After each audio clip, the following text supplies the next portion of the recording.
उसका energy code भी अभी जागा नहीं है, उसका मेरिडियन पॉइंट भी ब्लॉक है। भला उसके जैसा एक बेकार आदमी हमारे सेट में कर क्या रहा है? हाँ भाई, तुम बिल्कुल सही कह रहे हो। अगर मैं उसकी जगह होता ना तो मैं अभी तक अपने आप को फांसी लगा चुका होता। उन्होंने हमेशा मुझे दबाया। लोबिन, अगर मैं तुम्हें चाहूँ ना तो अपनी बिना उंगली हिलाए भी तुम्हें जान से मार सकती हूँ।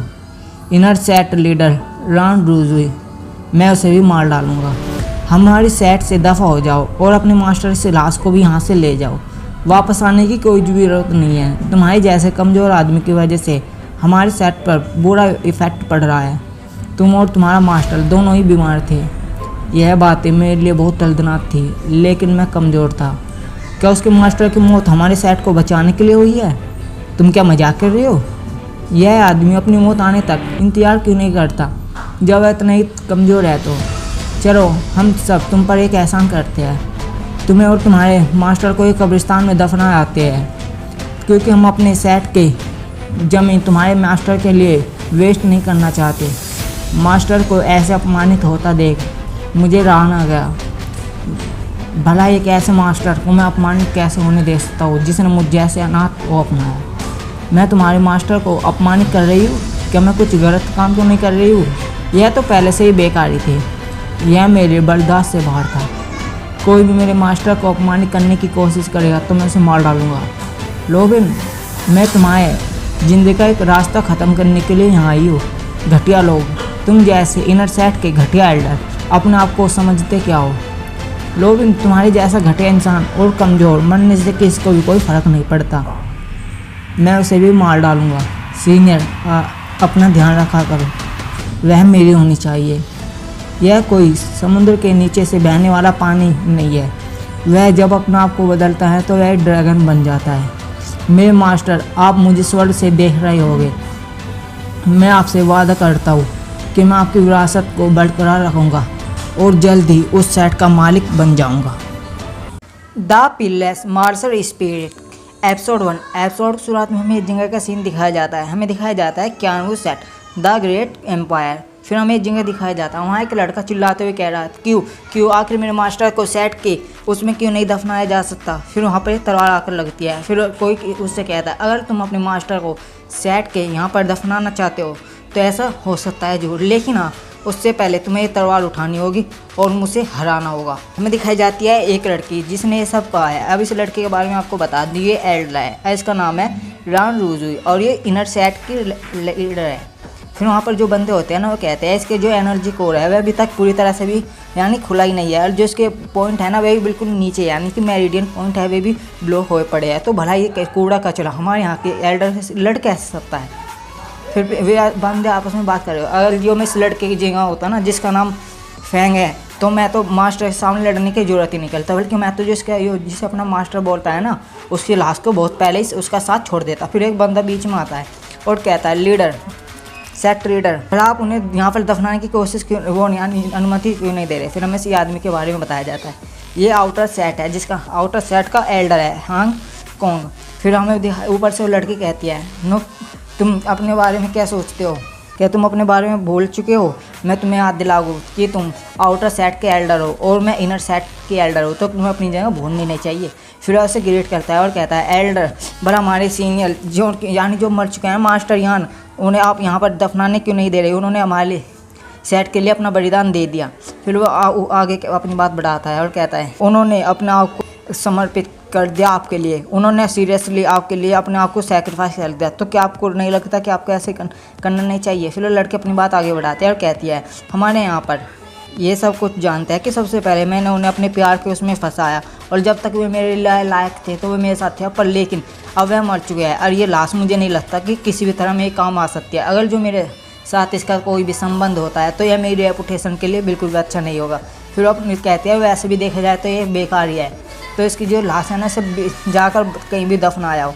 फिर वो कहते हैं, लेकिन हम जब भी हमारा दिल देखो कितना बड़ा है, हम ना इसकी लाश को कब्रिस्तान में दफनाने की अनुमति दे रहे हैं दूसरे वाले में, लेकिन जो हमारी सेट की वो है ना जगह, वह ना इसके लिए बर्बाद होगी, इसलिए हम नहीं चाहते कि हमारी सेट की जगह में दफनाया जाए। वह लड़का चिल्लाते हुए कहता है, स्टॉप रहे, तुम्हें मेरे यानी एल्डर मास्टर की बेइज्जती करने का कोई हक नहीं है। फिर वह उसका मजाक उड़ाते हुए कहती है, क्या मैंने तुम्हारे मास्टर की बेइज्जती कर दी? फिर वो कहते हैं, मुझे तो नहीं लगता मैंने कुछ काम किया है, तो पहले से ही बहुत ज़्यादा घिनौने थे। सीन हमें दिखाया जाता है मेमोरी का, उस लड़के के मेमोरी का। उसके मास्टर उससे कह रहे हैं, फैंग तुम इस चीज़ का जब इस्तेमाल करना जब तुम्हारे बाद जीवन या मृत्यु करो।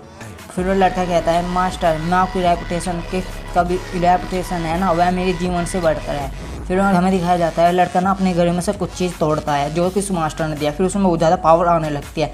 यह देख उन दोनों यानी कि एक इनर सेक्टर एक आउट सेक्टर है ना, जो कि एक अच्छा है लड़की बुरी उनके होश उड़ जाते हैं। वो कहते हैं कि इसके बाद इतनी ज़्यादा शक्ति कैसा है। वहीं पर खड़े बंदे कहते हैं क्या ये क्या बात है। हमें दिखाया जाता है तलवार लेता है, बहुत ही भगता है उसको और कहता है जो कोई भी मेरे मास्टर की बेइज्जती करेगा मैं उसे मार डालूंगा। अब वो सिर्फ 1 सेकंड के अंदर अंदर ही उसकी नाड़ पर तलवार धर देता है और कहता है, फिर पीछे से जो आदमी होता है ना वह उससे कहता है, फैंग तुम क्या कर रहे हो, तुम हमारे एल्डर को ऐसे नहीं मार सकते। अगर जो तुमने ऐसे मार डाला तो तुम अपने मास्टर को स्वर्ग वहाँ पर जाकर क्या मुँह दिखाओगे। फिर वह कहता है लेकिन फिर वो अपने मन ही मन में कहता है, हाँ वे बिल्कुल सही कह रहे हैं, मैं इसे यहाँ मार नहीं सकता, यह मेरे मास्टर की विरासत के खिलाफ है। फिर वो अपने हाथ हटा लेता है तलवार और कहता है, रान आज मैं तुम्हारी जान बकस रहा हूँ क्योंकि हाँ लेकिन तुम ज़्यादा खुश मत होना।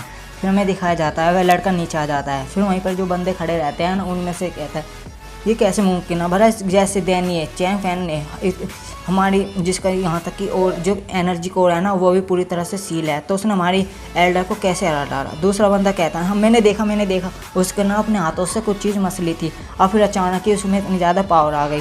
फिर तीसरा बंदा कहता है वो शक्तिशाली चीज़ क्या उसके मास्टर यान किंग यू ने उसे दी होगी।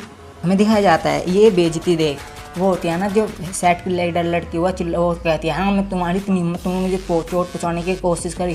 फिर वो चिल्लाते हुए कहता है, दूसरा जो एल्डर है वो कहता है उन्होंने अपने आप को उसमें रखी। फिर वो कहता है, एल्डर आप यहाँ पर होते अपना प्रोमिस है वह तोड़ नहीं सकते, अब आप हम यानी इसके मास्टर को यहाँ पर दफनाने की जगह देगी। फिर अपनी बात आगे बढ़ाता है, वो कहता है किसी भी एल्डर को ऐसे अपनी बात पलटना अच्छी बात नहीं है। आपने ये यानी जो वादा थे ना अपने डिसाइपर के सामने किया था। फिर वो लड़के आते हैं लेकिन फिर जो वहाँ लड़के होते हैं ना जो डिसाइपर्स यानी स्टूडेंट्स होते हैं वह चिल्लाने लगते हैं कि चैंपियन को बिल्कुल सही कह रहा है बल्कि उसने चीटिंग कर रही है, उसने ना इतनी चीज़ का इस्तेमाल करते हुए अपनी सत्या इकट्ठी की थी। फिर दूसरा बंदा कहता है इससे कोई भी फ़र्क नहीं पड़ता, उसने एग्रीमेंट के हिसाब से उसने एल्डर को हरा दिया है, अब एल्डर को ना सेट में इन्हें दफनाने की जगह देनी चाहिए। फिर वो कहते हैं एल्डर आप अपनी जगह ऐसे यानी अपनी बातें ऐसे नहीं बदल सकते एग्रीमेंट। फिर वो कहती है लड़की चलो कोई, फिर वो कहती है मैं सेट की लीडर हूँ तो मुझे अपनी बात है ना वो बदलने की कोशिश रखने की ज़रूरत है। फिर वो कहती है अपनी बात आगे बढ़ाते हुए कि बताइए जस्ट यानी वर्थलेस विफल है और मैं किसी भी एक त्यानवे सेट के सेट में किसी को भी बेफजूल दफनाने की वो नहीं दे सकती इजाज़त, पर लेकिन चलो हाँ हमने इसे इजाज़त दी। फिर लड़की ना अपने मन में कहती है इसके मास्टर यानी जिनका नाम यान किंग हुआ है ना उन्होंने ना मरने से पहले बहुत से जो सामान आ गया ना जादू यानी ट्रेजर्स वह छुपाए हो गए और मुझे लगता है कि चांद के बाद ना धीरे धीरे वह ना कल्टीवेशन के लिए आगे मेरे काम आएगा। फिर वो लड़का चिल्लाता है, कहता है रुको एल्डन यान आप जो भी वो सामान है ना वह ट्रेजर है वह अपने पास रख लीजिए क्योंकि जल्दी आपको उनकी ज़रूरत पड़ने वाली है। यह सुन उस लड़के को बहुत ज़्यादा गुस्सा आ जाता है। वो कहती है तुम जैसे फेरियर ये इतनी हिम्मत की तुमने मुझे धमकाने की कोशिश करी। फिर वो वहाँ से जाने लगता है, कहता है मास्टर चलिए यह जगह इस लायक नहीं है कि आपको मैं यहाँ पर दफना सकूँ, यह जगह बहुत ज़्यादा दागी हुई है यानी गंदी है। फिर वहाँ पे बंदे होते हैं ना वो कहते हैं देखो चांद खान ने क्या कहा, उसने ना यहाँ पर दफनाने का जो वो था ना ऑफर वो ना ठुकरा दिया है और उसने ये तो बिल्कुल ऐसा है जैसे एल्डर लॉन के मुंह पे तमाचा मारा हो खिंचा कर। फिर दूसरा बंदा कहता है हाँ मैंने भी सुना उसने क्या कहा था, उसने जगह तो बहुत ज़्यादा वहियाद कहा था, क्या इससे एल्डर से बेइज्जती नहीं होती है। फिर यह सुनो लड़के बहुत ज़्यादा गुस्सा हो जाती है। अब अपने मन में कहती है फैंग तुम्हारी ज़िंदगी और तुम्हारी जो सीक्रेट्स है ना वह जल्दी मेरे पास होगी। फिर सीन शिफ्ट होता है, हमें दिखाया जाता है वह ना कब्र के सामने बैठा हुआ होता है और कहता है आपके मरने से पहले जो भी आपने मुझे इंस्ट्रक्शन दिए थे ना उन्हें देखते हुए मैं 5 सालों तक आपकी कब्र के सामने बैठा रहूँगा और कंटिन्यू कल्टीवेशन करता रहूँगा और पान लाइव स्पिरिचुअल्स से। और इसके साथ हमारा एपिसोड खत्म होता है। अब तक आपने मेरी वीडियो को लाइक नहीं करा तो लाइक कर दीजिए, चैनल को सब्सक्राइब कर दीजिए। Thank you.